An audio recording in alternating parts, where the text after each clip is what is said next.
Hello everyone, welcome to Sprint UPSC. We are discussing class 11's NCERT Indian Constitution work and we are on chapter 7 federalism.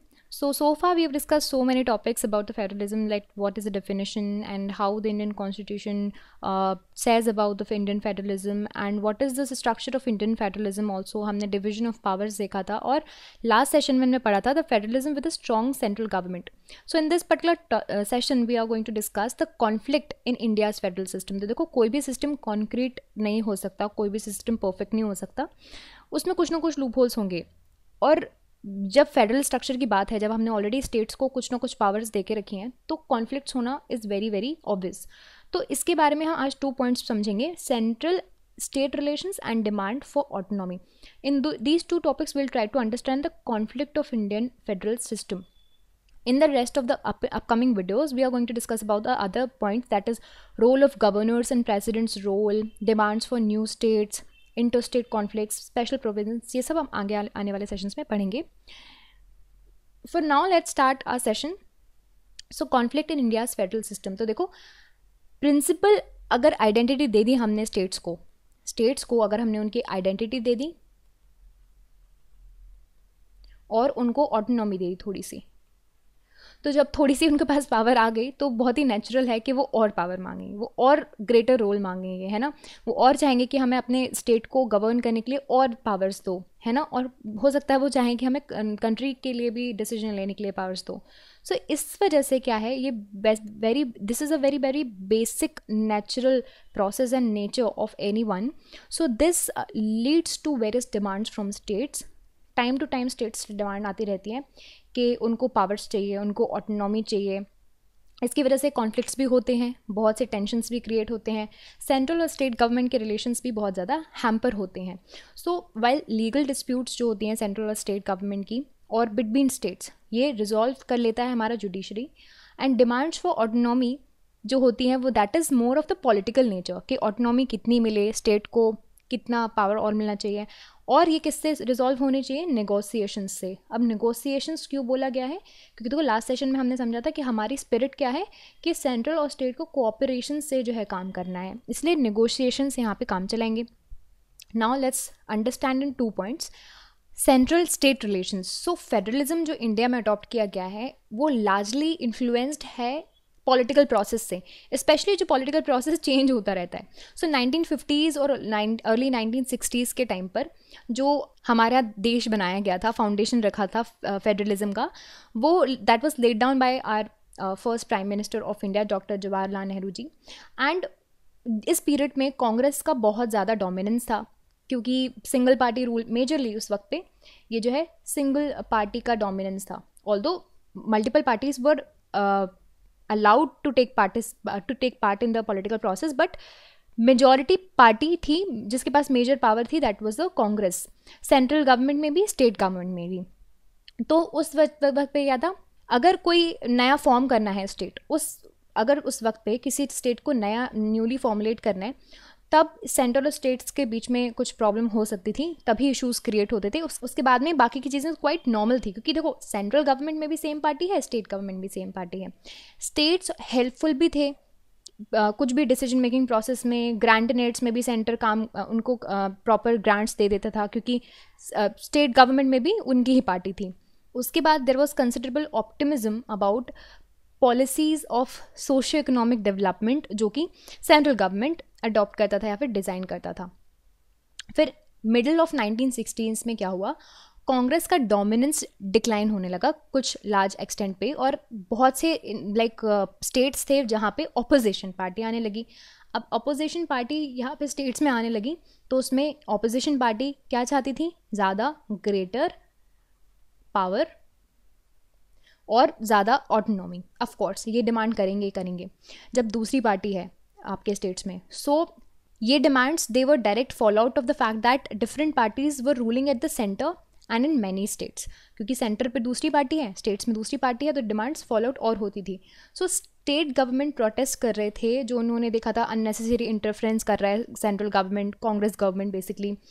Congress को भी problem थी, वो भी uncomfortable था ये नए ऑपोजिशन पार्टीज को लीड करने से, और उनको उनको उनके साथ कंफर्टेबल नहीं था कि जो ऑपोजिशन लेड पार्टीज़ थी उनके साथ डील करने से। ये जो पॉलिटिकल कंटेक्स्ट है, इससे क्या हुआ, it has given birth to discussion about the concept of autonomy to the federal system. क्योंकि पहले तो प्रॉब्लम ज़्यादा हुआ नहीं करती थी, क्योंकि सेम ही गवर्नमेंट थी, सेंट्रल पे स्टेट गवर्नमेंट भी वही गवर्नमेंट थी, वही पार्टी थी, तो वो यूजुअली मान लेते थे सेंट्रल गवर्नमेंट की बातें। But now things started changing. Finally 1990s के वक्त क्या हुआ, कांग्रेस का डोमिनेंस था वो लार्जली ख़त्म होने लगा, और हम एक नए एरा में आए, जिस एरा को बोला जाता है कोलिजन गवर्नमेंट। अब कोलिजन गवर्नमेंट में एक या फिर एक से दो या फिर तीन, जितनी भी पार्टी मिलके मेजॉरिटी हासिल कर लें और मिलके गवर्नमेंट बनाती हैं, है ना। तो स्टेट में भी ये सिस्टम स्टार्ट हो गया कोलिजन गवर्नमेंट का। दोनों लेवल पे, नेशनल गवर्नमेंट पे और स्टेट गवर्नमेंट पे दूसरी पार्टीज़ आने लगी। इससे क्या हुआ, इससे स्टेट्स का ग्रेटर से बढ़ने लगा डाइवर्सिटी के रेस्पेक्ट में, और ऑल्सो एक मैच्योर फेडरलिज्म के तौर पर हमारा देश खड़ा होने लगा। सो अगर हम बात करते हैं ना सेकेंड फेज़ की, तो it has given more autonomy, और थोड़ा पोटेंटली हम पॉलिटिकली एक्टिव भी हुए इन टर्म्स ऑफ फेडरलिज्म, और फेडरेशंस ने अपनी चीज़ें अच्छे से करना स्टार्ट किया। अब डिमांड्स फॉर ऑटोनॉमी पढ़ते हैं। सो ऑटोनॉमी का मतलब क्या है, देखो अलग स्टेट्स अलग पार्टी के लिए ऑटोनॉमी डिफरेंट हो सकती है। कोई लोग डिमांड करते हैं डिवीजन ऑफ पावर, है ना, वो चाहते हैं कि स्टेट के फेवर में डिवीजन ऑफ पावर हो, स्टेट के फेवर में चीज़ें ज़्यादा हों, ज़्यादा पावर स्टेट्स को मिले, इंपॉर्टेंट पावर स्टेट्स को असाइन की जाए, जैसे कि many states, Tamil Nadu, Punjab, West Bengal and many parties like DMK, Akali Dal, CPIM, इन्होंने autonomy time to time demand की है हमारे देश में। फिर एक और तरह की डिमांड होती है, वो होती है इंडिपेंडेंट सोर्स ऑफ रेवेन्यू। ठीक है, रेवेन्यू हमने देखा था, रेवेन्यू का ग्रेटर कंट्रोल है आपके सेंट्रल गवर्नमेंट के पास में। तो स्टेट क्या होते हैं, स्टेट्स डिपेंडेंट होते हैं।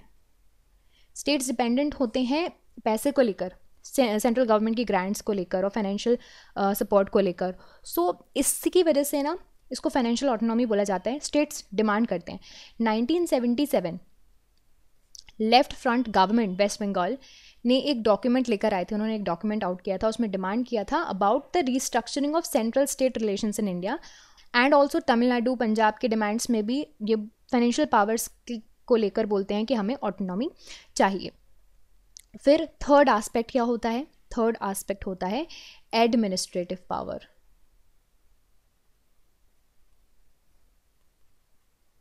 स्टेट चाहते हैं हमारे पास ज़्यादा एडमिनिस्ट्रेटिव मशीनरी हो, एडमिनिस्ट्रेटिव मशीनरी हमारे पास ज़्यादा कंट्रोल में हो। फिर फोर्थली एक और टाइप की डिमांड होती है, that is related to the cultural, this is very very common, ठीक है, कल्चरल एंड लिंग्विस्टिक।